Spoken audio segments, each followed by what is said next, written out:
a survey on physician perspectives and treatment preferences for febrile seizures in children. By C. Tulsi Priya and Chaudhary Devanand Gulab.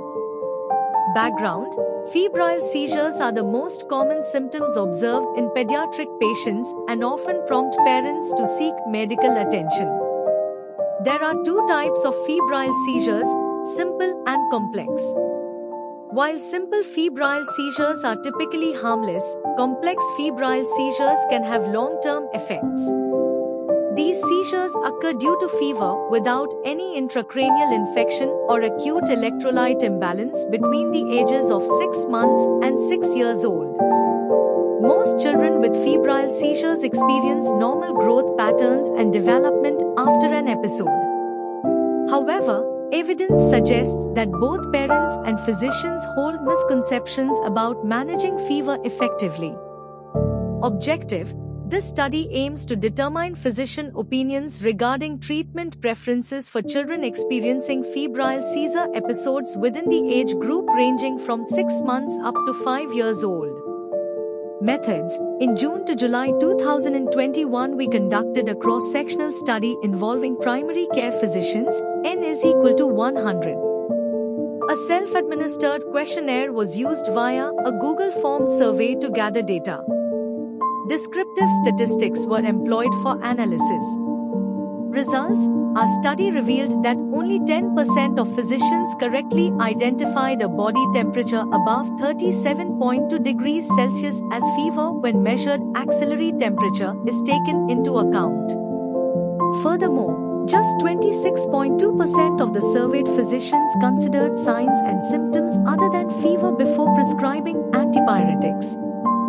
Notably, 85% of respondents prescribed antipyretics with the aim of controlling or preventing complications associated with fevers, particularly febrile seizures. Additionally, most participants, 76.3%, indicated that high fever could be an indicator of severe bacterial infection.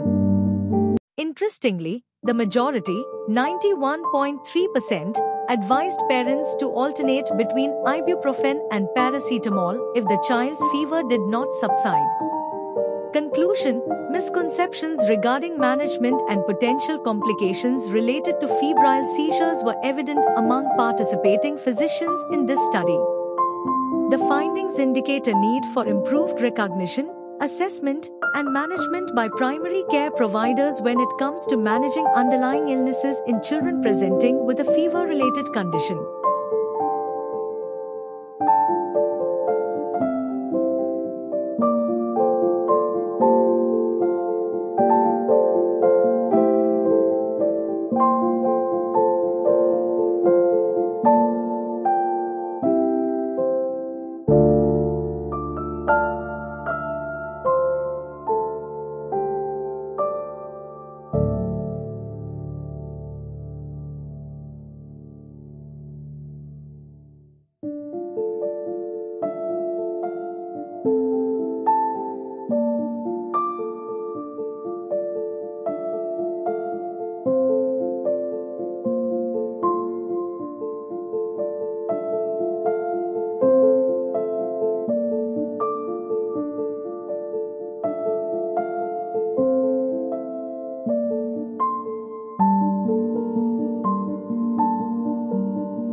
Thank you for watching this video.